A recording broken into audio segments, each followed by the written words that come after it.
Welcome to the Albert Clark Show, a transformative podcast where we embark on a profound journey through the key themes of life. Join us as we delve into the rich narratives woven into the works of acclaimed author Albert Lynn Clark, known for his compelling novels Lightning and Thunder, A Miracle Love Story, An Ancient Destiny, Escape from Earth. In each episode, we will explore essential life topics such as miracles, love, hope, loss, destiny, and transformation. Through heartfelt discussions, personal stories, and insightful interviews with guests, Albert will guide us in understanding how these themes shape our lives and connect us to one another. Whether you're seeking inspiration, healing, or a deeper understanding of your own journey, this podcast is designed to resonate with your heart and mind. Tune in as we celebrate the currents of life that unite us all, illuminating the path toward love, hope, and personal growth. A testament of faith, a beacon of light.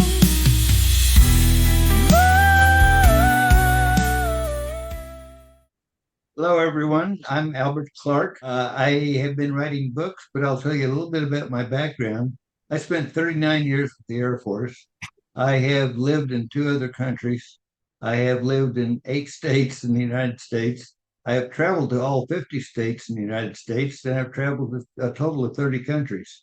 So that's my total background. And I worked with regular munitions, nuclear bombs, and research and development for about 15 years, where my job was to travel around the country to the different military services to create 20-year schedules to develop something new. A few of those took 6 weeks to develop, but most of them took 20 to 30 years to develop. So I keep getting surprises when I see something on television that I worked on before I retired. And anyway, I met my wife first time in Disneyland, California. I didn't really meet her. I was walking into Disneyland. I was only 12 years old, but I was pretty independent. My kid and my parents had my younger brother with them, so they stayed with him, and I just had to roam the park because they knew that I had sense of direction, so I could meet them wherever they wanted me to meet later. We didn't have cell phones back then, so I would just guess, with a certain time and look at your watch. So I was walking toward a somewhat childish game ride, the Mad Hatter ride, which is really made for really young people. And I saw this girl who was who was probably young. I thought was a lot younger than me, but she had very blonde hair, and she wasn't quite 4 feet tall, and she couldn't ride the ride by herself unless she was 4 feet tall. And her older brother was standing beside her, and he was 4 years older and about 6'2", and he was wearing an Arkansas shirt. Well, I tried I could hear him arguing about he's not going to go on that childish ride, and she said, "Well, it's not my fault that I'm not tall enough. Yeah, I'll be taller when I'm older." So anyway, I then lost them, and a group of people came by, and I lost them, and I kept trying to find them, and I followed them through about half of Disneyland. I kept seeing her hair, and I kept seeing her tall brother next to her, but I couldn't catch up with him, and I didn't know her name. I didn't know what state they were from, except that he was wearing an Arkansas T-shirt, so I thought she must be from Arkansas. And I decided right then that's the girl I wanted to marry. 12 years old. Kind of unusual, right? Well, I didn't find her for 14 years. I had other girlfriends, of course. I had some pretty long-term girlfriends. I finished high school, I graduated from college. I joined the Air Force.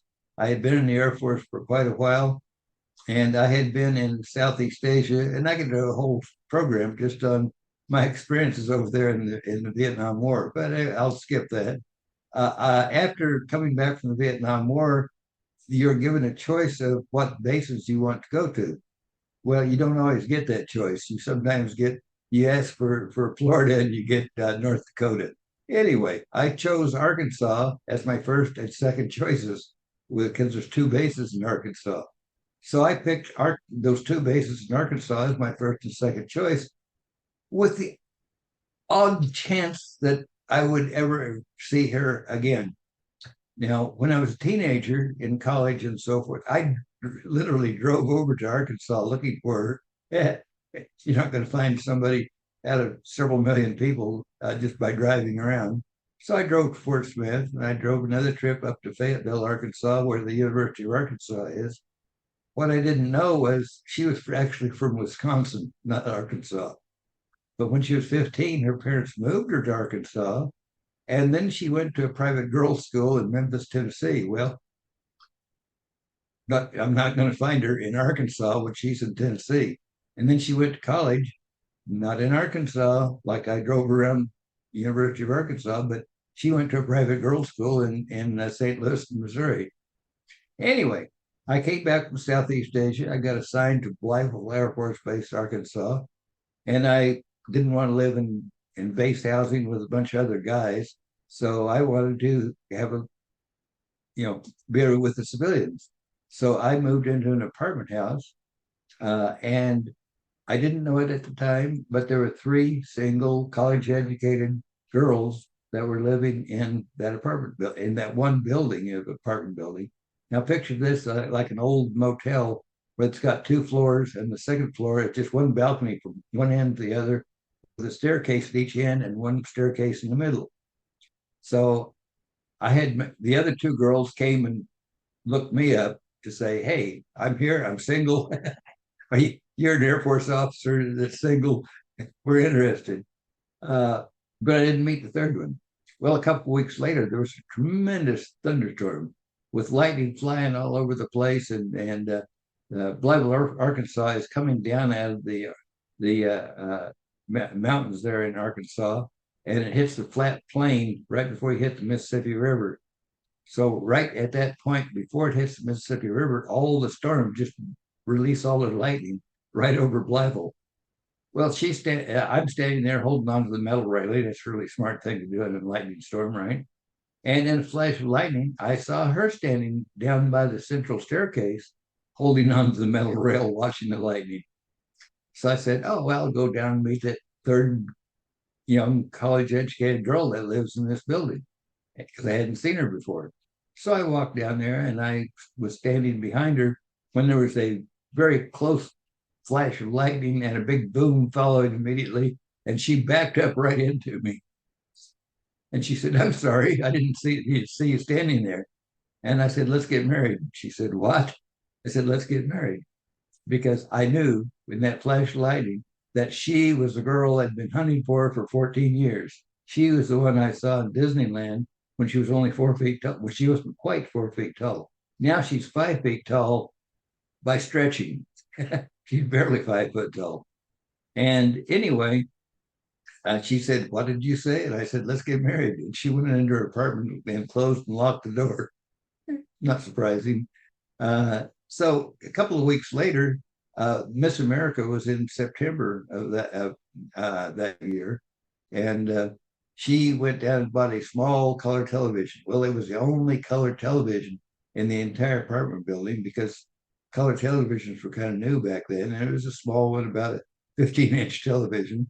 But she invited every single person in the apartment building and the young marrieds. So we where everybody was invited, and she came down and asked me, if I wanted to meet people, and I said yes. And then I went down and asked, what can I do to help? And she said, "Why don't you go out to the tax-free liquor store on the airbase and buy some alcoholic beverages for the party?" So I went out to the base, and I bought some whiskey and some gin and some vodka and some tequila and a couple of bottles of wine, and brought them back to her place. And then I helped her set up her furniture, which was kind of interesting. She looked like a very poor girl, which I didn't know later that she wasn't poor. But anyway, she had her sofa was an aluminum camping cot, that she had put on a big, thick piece of foam rubber, and then she had handmade a cover for it to make it look more like a sofa. And then she made pillows for it in the matching fabric to make it look even more like a sofa. And her coffee table was an old wooden fruit box with a piece of plywood on top. And her dining room furniture was an old, pretty rickety folding card table with two folding metal chairs. That was her dining room furniture. And then she had a bookcase. Again, it was made out of cinder blocks with pieces of plywood in between them to make shelves. And she set the TV on there. Well, whenever, and then I helped her get their chips and dips all arranged and set up and so forth. And then everybody started coming, and of course, a few people brought their own folding chairs, but most people ended up sitting on the floor. And she stayed busy the entire time, pouring drinks and making sure everybody has the chips and salsa that they might want. And one of the girls that I'd met earlier, that they're very pretty girls. I just wasn't interested in them. They just once I found the girl I'd searched for 14 years, no other girl ever tempted me. I like looking pretty girls, but not interested. I found the one I was looking for. So anyway, one of them spoke up and said, "You're not watching the show.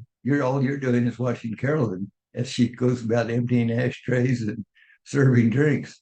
And I said, "Yeah, I guess you're right. I am." So anyway, that was the first party, and we started dating. And at Thanksgiving, this was in September when Miss America was, and of course we went down to Memphis because Blytheville doesn't have much in the way of entertainment. If you want to go to the movie, you can watch a last year's movie at the Base Theater.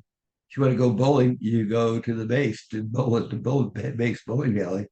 If you want a drink, there's only two places you can drink alcohol in that town, in that county actually, and that is the Officers Club or the Enlisted Club on the air base, or there's a VFW club in a hotel that we went to a few times. But mostly we went to Memphis for movies and nice restaurants. So in Thanksgiving, she asked me if I would drive her over to see her parents for Thanksgiving dinner in Fort Smith, Arkansas, or near Fort Smith, Arkansas. So I did, and drove over there, and their house looked like a moonshiner cabin. I mean, dead ringer. Except if you look a little closer, you can see the siding was very heavy duty siding. It was brand new and painted perfectly, and the porch was perfect. And then we went in, and you stepped into carpet that was about 2 inches thick, and all the furniture was very high dollar furniture with oil paintings on the walls, and uh, everything was first class once you went in. So I started wondering about whether she's really that poor or not. And her father took me in his old pickup up to the top of the mountain. He owned the entire valley from the river across the valley and the entire mountain down to the road on the other side of the mountain. And he took me up to the top of the mountain, and there was a stone house up there with a stone barn and three different fishing ponds, and the whole thing was fenced for horses.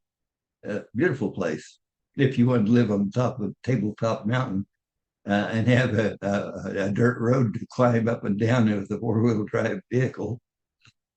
And he explained that, well, he had 7,000 acres of land there, and he rented out the flat areas for farmers to farm. And he had craft paper company that was chopping down trees all the way around the mountain to make paper. So anyway, she was not poor. And I asked her about it later, and she said, "Well, I went to private girls' schools in high school and college, and I didn't want, my parents put out a lot of money, and I didn't want to take money from them. I wanted to prove it I could make it on my own." So that's what she was doing, and that's why her furniture was early junk. And then of course, there's a miracle. I met her when I was 12. I saw her when I was 12. And I finally found her when I was 26. and accidentally moved in almost right next door to her. And then the third miracle happened shortly there after, and I had to go to the air base to take a physical because since I was in charge of all the nuclear weapons on the Strategic Air Command bomber base, with my name on the signature signing for all the nuclear weapons, I had to take an intense physical, more strict than a fighter pilot. And then they asked me to come back the next day to give blood again. And I said, "What for?" They said, "Well, we found something in your blood. And we need to define what it is." So every 4 hours, 24 hours a day, 7 days a week, for 2 weeks, I went into the hospital, gave them 4 vials of blood, and they still wouldn't tell me what was going on. So, as a captain in the Air Force, I cornered the enlisted lab technician in charge of the laboratory and asked him what the heck was going on. And they said, "Well, if you have type 1 malaria, we can treat that. But if you have type 2 and we give you the treatment for type 1, your blood will coagulate. If you have, we can treat type 2, but if you have type 1, your blood will coagulate and you'll die. And you have all 4 kinds, and we don't even know how to treat 3 and 4. So we've been shipping your blood all over the United States to civilian and military hospitals to try to figure out how in the world, what can we do about it? Because you've only got a short time to live." And yes, I had fevers in the evenings when I got off work. I was running 102, 103 temperature for an hour or so, and then I'd break into a sweat and I'd feel fine the rest of the day and fine the next morning. But the next evening, about that time again, I would feel badly, I'd feel sweaty, and I'd break into a sweat, and then within an hour or two, I was fine again. Anyway, once they told me that I had malaria, they couldn't find it all of a sudden. 3 days went by with all these blood tests, and they couldn't find malaria in my blood anymore. So I guess that's another miracle that God wanted me to be with my wife, and I didn't want to be with her if I was less than healthy. So God intervened again and said, "Well, you're healthy again." So it never came back. Anyway, so there's another miracle. And then we were sitting in her apartment with the door wide open in the spring, and it was pretty nice weather and no air conditioning needed. And we were just sitting there watching television on our color television. And one of our neighbor that lived between my apartment and her apartment, who was a security police officer, came running in and said, "Why are you here?" "What do you mean, why am I here?" Says, "Well, there's nuclear coming into the base." I said, "It's not mine. That's for the hospital. That's radioactive iodine for the hospital. I don't need to be there because it's not nuclear weapons." And she sort of was shocked at that and wouldn't talk to me for 2 weeks because she never realized that that was more than just a training base. That was a bomber base with nuclear weapons. And I was responsible for all the nuclear weapons on the base. So she didn't even want to talk to me. So no dates for 2 weeks. And during that 2 weeks, I got orders for Denver to go to a 6-week school in Denver, Colorado. When I came back from the school, she changed her whole mind, and she just never asked me what I did for a living anymore. So a lot of the things I did were classified to the point I couldn't tell her anyway, and she never asked. She trusted me, I trusted her. So I would end up traveling off places for a week at a time, and I couldn't tell her where I was. I couldn't tell anybody where I was going. The highest ranking civilian at Wright-Patterson Air Force Base was the equivalent of a 3-star general, and he didn't know where I was. But I had orders and tickets to go somewhere to develop a schedule for a new weapon system that nobody knew about. And then I'd come back, I'd work my regular job, which included reviewing all of the ideas that anybody in the military had for a new weapon system. And I would look at the plans for those systems and say, "Nope, that won't work. We don't have the technology yet." Or, "Hey, that sounds like a good idea. Let's develop it." So anyway, that was my regular job. But I couldn't talk about that either, of course.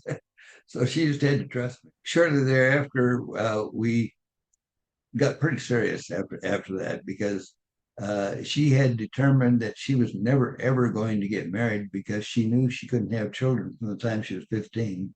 So she figured no guy would ever want to marry her. Well, I didn't care because I figured we would adopt. And she was a welfare worker or a social worker in for the state of Arkansas and dealt with a lot of adopted kids back then. And then we got orders for Europe, or I got orders for Europe to a German Luftwaffe base. And so we quick ran down to Justice of the Peace and got married so she could go with me to Germany for 3 years to a German base. So that was an interesting story. But I my book is Lightning and Thunder. I've already told you about the lightning. I met her in that lightning storm in Blytheville, Arkansas, and instantly recognized her as a girl I'd seen when I was 12 years old. I said I was going to marry. But I'll tell you the thunder part later, because that happened 45 years later.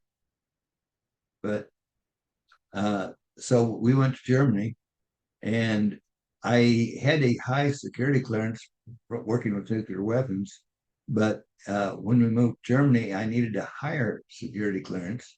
Well, my assistant, when I first moved there, helped me find a gently used car, which happened to be a 10,000 mile Porsche 911 that had all the options for speed, faster than anything that imported to the United States at that time. So I took the Porsche and we went over to Paris. Well, I'd never driven very far in Europe, so we drove over to Paris. And we had a map to show where our hotel was, and it was a small hotel with about 20 rooms, but we couldn't find a street sign. So here we are driving on this 4-lane road that has 6 lanes of traffic because cars are parked at each stoplight, we'd be parked within 2 inches of the door handles of the car next to us on both sides. So it's pretty crowded.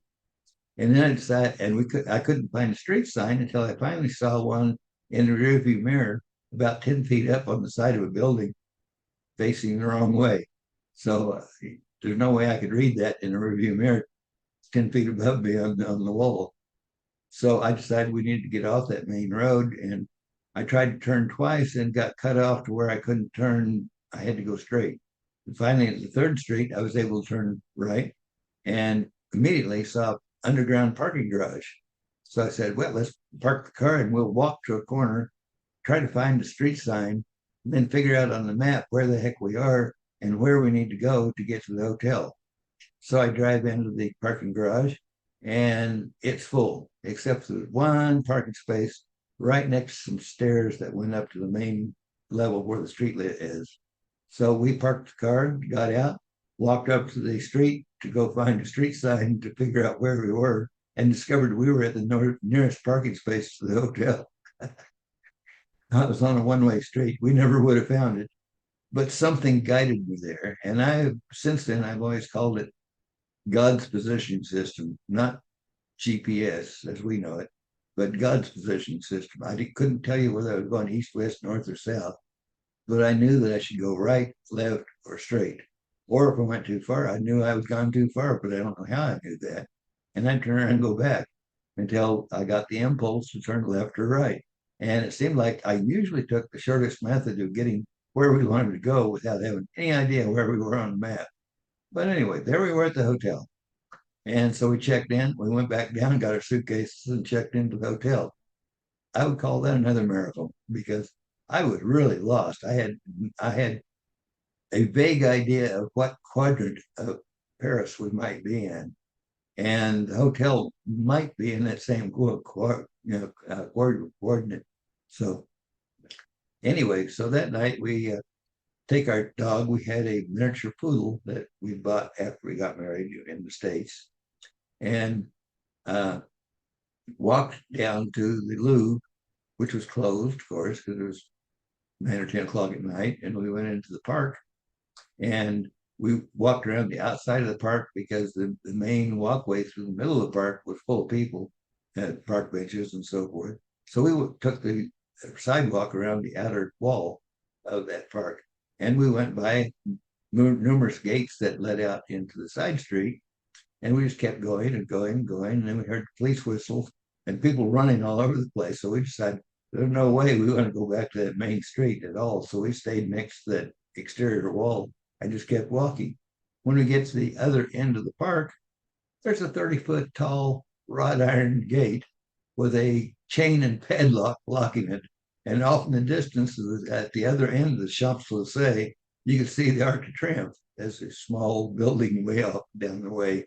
So no choice but to turn around and walk back. Well, all those side gates are now chained and padlocked also. So we got back to the Louvre, and the fence was a little bit lower there. So we were able to climb up onto the back of a metal chair and ask the people on the other side to please move. And they were young teenagers necking there by the Louvre. So we stepped over the fence onto the back of their bench and made our way back to the hotel. And it's an interesting story. And so the next night, we actually go to the Louvre. We start there pretty early in the day, and we go to the Louvre, and we're sitting there looking at the at this whole wall painting of Rembrandt. It's called the Night Watch, and just amazed at how accurate all of his painting was. Where if they had been a photograph, you would have been able to recognize the people if you knew the people. And just amazed by it. And all of a sudden, the lights went out. Well, what's the deal here? And then we realized there was nobody else in the whole museum. And so we started heading for the front door. And as we were going, the lights were going out in the hallway and then the side door, side walls. Everything was going out, and we're going as fast as we can toward the front door because that's the only place that's lit. And then we yelled for the guard that already had his key in the lock to hold on, we're coming. So he let us out, right? So anyway, we made our escape from the Louvre. We didn't realize it was going to close that early. It was only like 5 o'clock. So the next night we walked the entire length of the Champs-Élysées, and then we walked to the Eiffel Tower, and then we walked from the Arc de Triomphe to the Eiffel Tower, and then we walked to the Notre Dame Cathedral. So we walked many, many, many, many miles that day. And we had just gotten into the cathedral when we saw a tour group going into this little small door and up some stairs behind the altar. I said, well, that's interesting. Let's follow and see where it goes. So we did, and discovered it was a tour group that went up to the top balcony in the Notre Dame Cathedral by the gargoyles. And they were speaking another language. So we went off to the side, took some pictures with Carolyn beside some gargoyles up there. And then they decided to leave, and we didn't want to be on that narrow stairwell with all the people from that tour group holding things up and having to stand still while people walked slowly down the stairs. So we waited until they were gone. And then we went, and the door is locked. We're locked on the balcony at the top of Notre Dame Cathedral, and there's a thunderstorm coming. And we're deciding what to do about that because neither one of us had waterproof clothing for a rainstorm, and there we are stranded on the balcony of Notre Dame Cathedral. Well, just about that time, as it started to sprinkle, a janitor comes out to empty a trash can up there on the balcony, and we made our escape. So we traveled all over Europe. And God's positioning system allowed me to go where I wanted to go without really knowing where I was going. I wanted to go see such and such cathedral, and I would have a sort of a homing message that would say, go that way or go that way. And in the meantime, Carolyn's trying to read a map and we can't find street signs anywhere until we get to Center Villa. Once we got to Center Villa, there'd be a sign to the next major city. So that was an aid, at least. And I just sort of go in that direction, whatever way that sign was pointing. But we managed to make it to most of the things we wanted to see without making a single wrong turn. I can't explain that. And then we made a trip down to Spain, and there was a donkey cart with a great big huge wagon on the back full of stuff that was blocking traffic with maybe 50 or 60 vehicles lined up behind it on the main highway. And we saw a campground sign. So we'd been camping all over Europe because we enjoyed camping more than we did staying in hotels. We tried to stay in a hotel about once a week when we were traveling, if we stayed gone for a whole week. But mostly we like to stay camping because when I stayed at a hotel, I disabled my Porsche 911 by taking some critical parts off in the engine compartment where nobody could drive it away, at least, and because I was afraid of theft. And going into hotels, we actually had people that got into our hotels while we were eating, and we could tell our suitcases had been messed with and basically dumped out and things put back in them. And so we didn't want to leave anything valuable in a hotel. Well, I didn't worry about campgrounds. In Rome, for instance, we got this one campground. It was 25 cents for the car, 25 cents for each person, and 25 cents for the tent. So $1 a night. Well, it's pretty darn cheap considering a hotel's $150 a night just for a routine hotel. Nice hotels are $500 a night. Or in Monte Carlo, a nice in the nice hotel, the room started $1,500 a night. This is back in the 70s.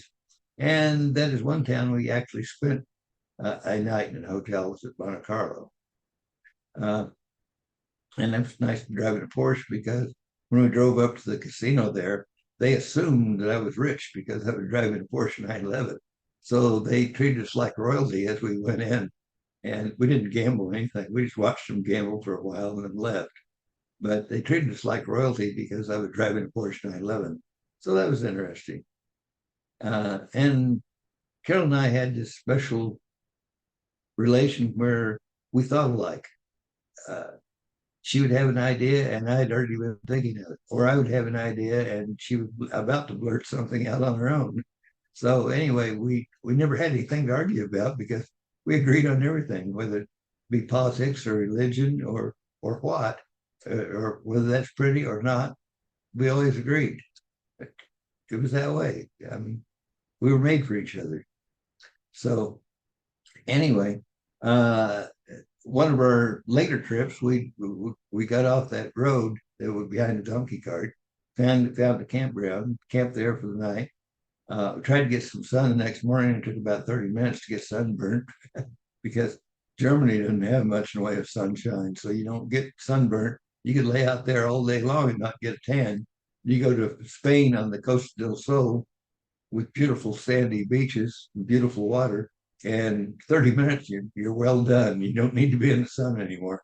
So anyway, we drove into town and found this cathedral, and we were nervous about parking on this great big cobblestone square by this church.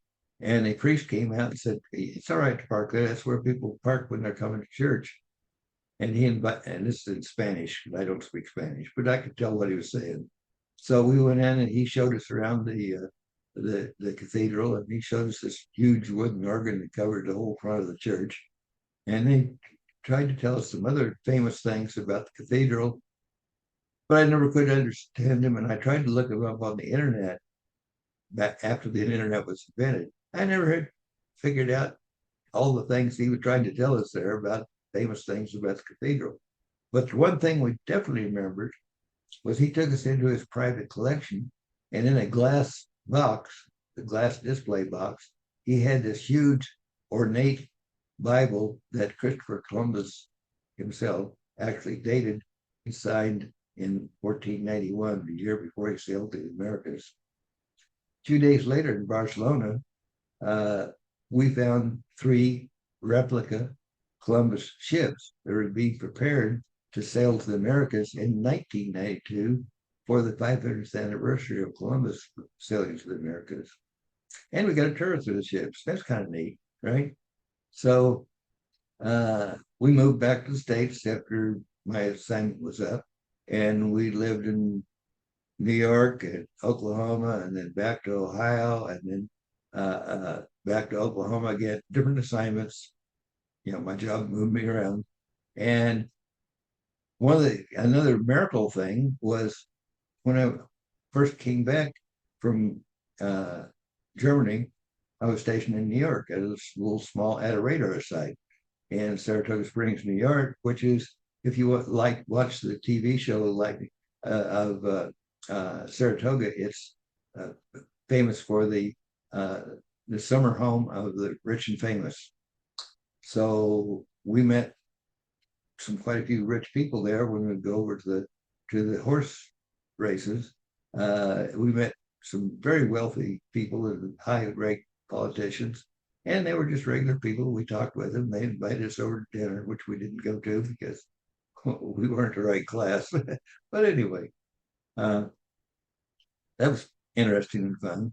And my wife loves horses, and I've got a story to tell about that somewhere too. But anyway, we immediately started looking for adoption. Well, Roe versus Wade was passed while we were in Germany. So rather than adoption being easy like it was when we got married, 3 years later, it's impossible to adopt. Or at least for anybody else, it's impossible to adopt. Oh, but we're that couple with special dispensation from God. So I called around a different agency who wouldn't even talk to us. And finally, I found this little tiny agency that worked out of a old 50-year-old house that wasn't too far from downtown. That was only like a 2-bedroom house. And I called them on the phone and said, we just want to talk to you about what's happened, because when we went to Germany, it was easy to adopt. We knew she couldn't have children. Now we're back in the States, we want to adopt. And said, well, we will talk to you, but you won't be able to adopt through us, especially since you're in the military and you're going to be moving around.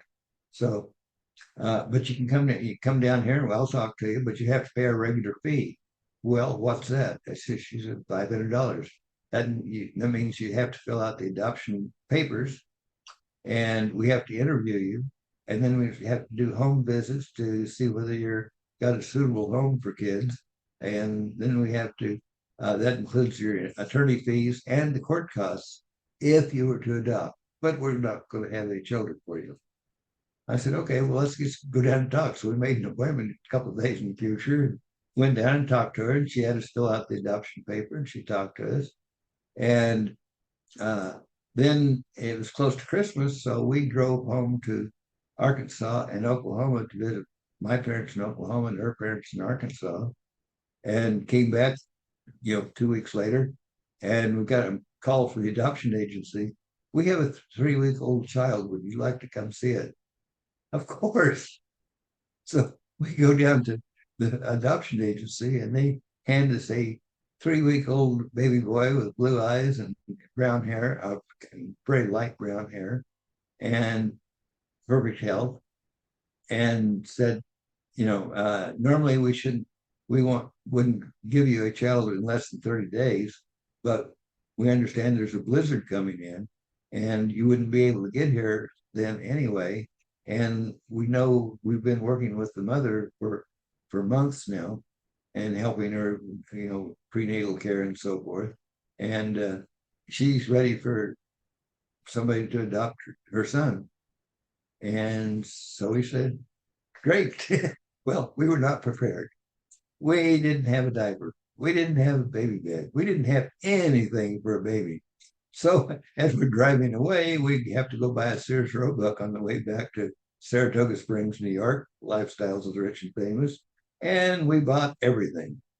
And there were no other customers in the store because everybody was expecting this blizzard to come in. So the only people there were the workers. And they thought we were absolutely crazy to have not been prepared for this 3-week-old child. What were we doing? Why didn't we have anything? And so I explained to them how the adoption came about. And then they all started helping us. No, don't buy a newborn, buy a 3-month-old. Oh, no, that should be a 6-month-old child that clothing that you should buy, and diapers, and baby formula, and a crib for the baby, and a high chair for the baby. And anyway, we loaded it all in and on the car with using the roof rack for the bed and a few other things. tied onto the roof. And then we drove home in the snow and brought the baby into the apartment and started hauling all the stuff out of the car and trying to put things together in the middle of everywhere. So anyway, that was our first adoption. And while the rich and famous were adopting handicapped kids in third world countries because they couldn't adopt an American child, we adopted a perfectly healthy 3-week-old baby boy. Well, a few years later, the military's got me in Ohio now, a different state. Just, moved a couple of states over.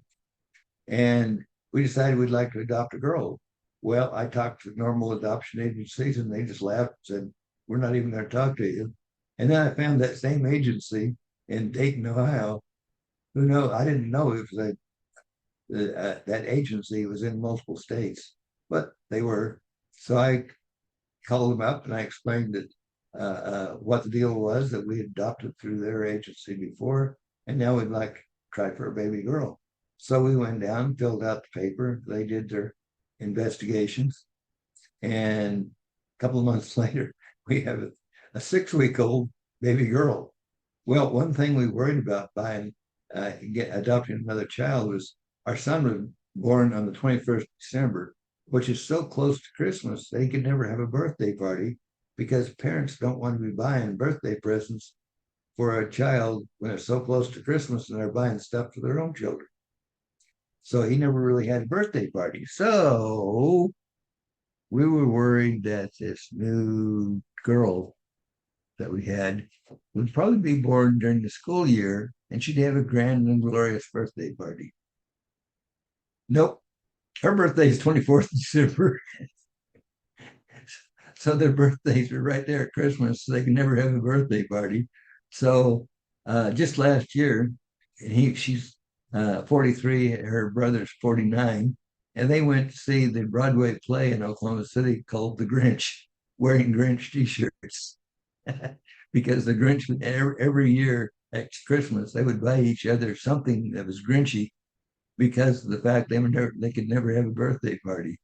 So again, that's a miracle that they're both born so close together, and they're closer than most brothers and sisters, even though they're both adopted and several years apart, but they're closer than most brothers and sisters and always have been. And that's why I moved back to Oklahoma, because when my wife died, I moved back here to be close to them. Because I retired from here, and when I retired, we moved to Florida, they stayed here. Anyway, so now we're coming close to the end of the story, and I'm running on for too long, but anyway, I'll kind of rush through it. We really, really enjoyed Florida. We drove our golf cart most of the time. We could go to a super Walmart, at multiple grocery stores. There were 17 banks in this town of 20,000 because they were all retired because it was an over 55 age town. No school buses allowed. And mostly you could drive where you wanted to go in a golf cart, including to the super Walmart, or you want to go to the dentist. There's several dentists to choose from with my golf cart, multiple doctors, stores of other kinds, other grocery stores.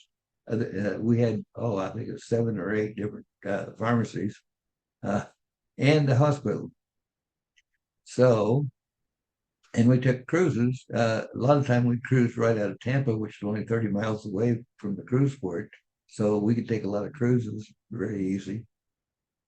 And only a year after we got there, we were snorkeling off the coast of St. Thomas in the Caribbean, and wearing life preservers and just snorkeling, with the hoses going up over our head with mask on. And a storm came up out of nowhere, and everybody started screaming and yelling, and the wind took. She was only 5 foot tall and only weighed 106 pounds and wearing a life vest, so she blew away like a sailboat, and I couldn't keep up, and I lost track of her in the blinding rain. And when I finally saw her, she was about 150 yards away and not too far from the beach. And just about the time I saw her, a lightning bolt, lightning again, struck the water between her and the beach. And she tucked up like she, had a terrible pain, And I had to swim over there, which is not easy swimming 150 yards with the life vest on. But I'm not that good a swimmer. I wasn't going to try it without the life vest. So I swam over there and she couldn't even talk. But I grabbed her life vest and pulled her on her back for at least 100 yards before I finally got the attention of one of the rubber rafts that were trying to rescue people from all over the area because that storm had come up. That storm didn't last long, but people were just wanted to get home. So I ended up having to swim all the way back to the catamaran that we'd come from the cruise ship. And they didn't bring her back to the catamaran until about 30 minutes later. And she was still on oxygen when we got back.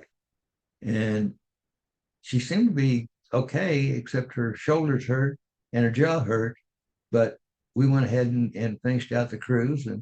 And when we got home, she went to see the doctor, and the doctor said, "Oh, well, that's COPD and arthritis.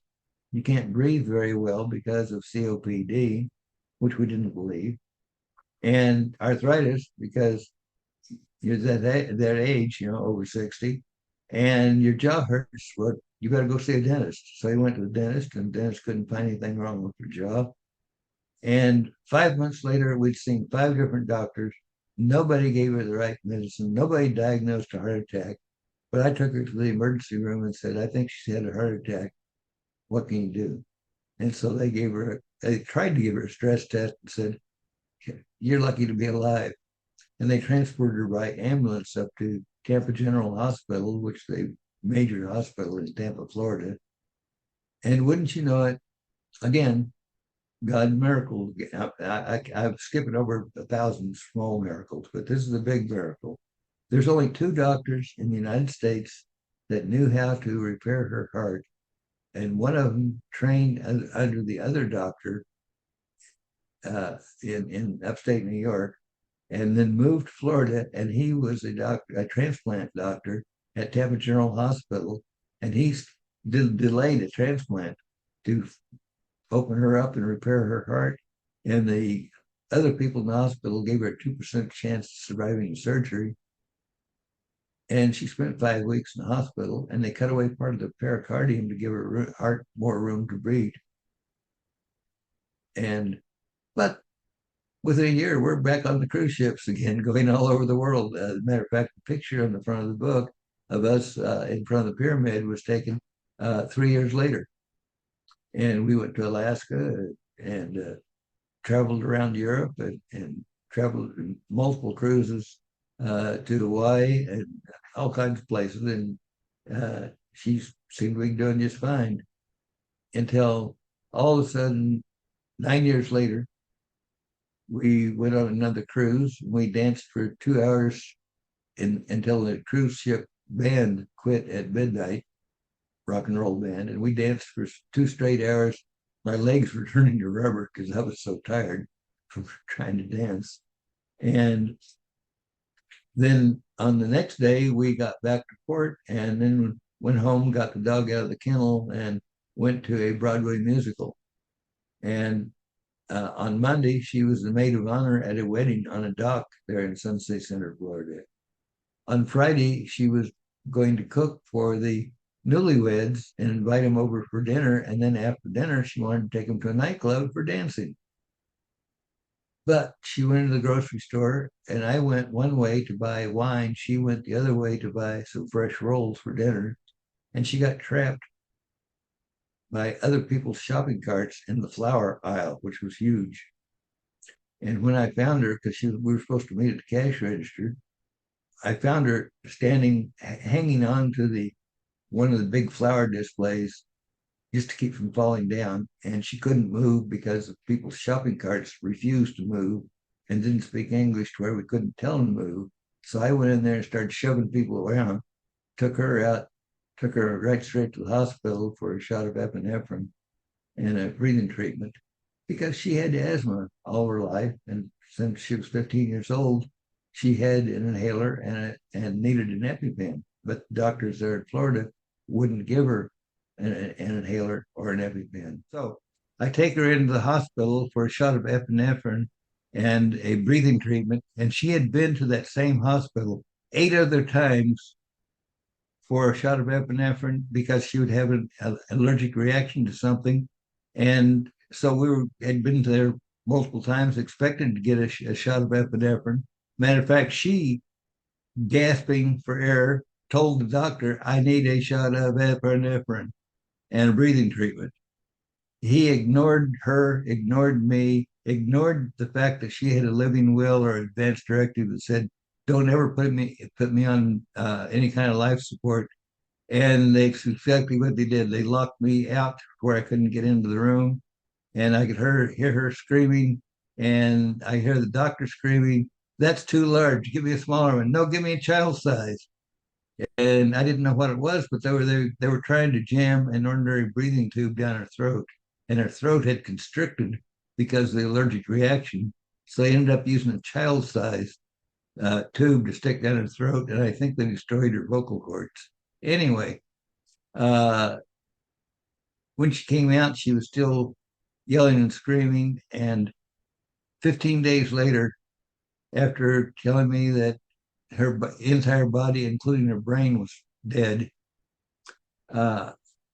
finally she was no longer on oxygen. They took her off the breathing machine, and 36 hours later, she still was not on a breathing machine, but her oxygen levels started dropping as I was sitting there watching, and her pulse started slowing down.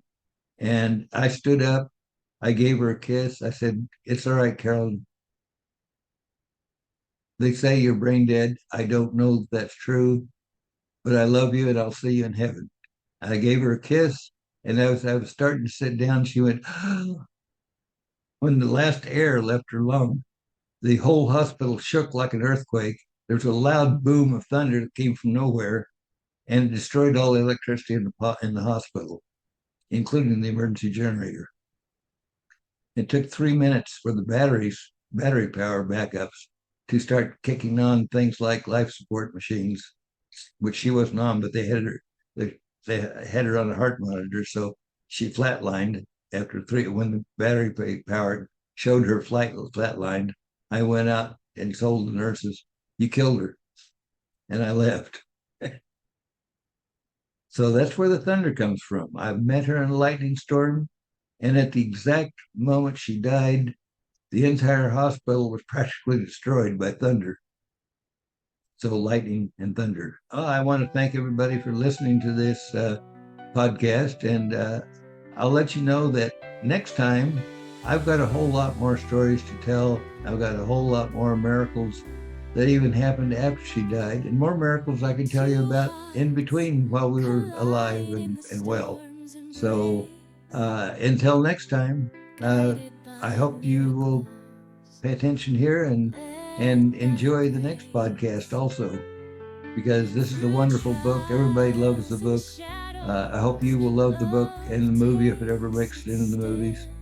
But goodbye for now.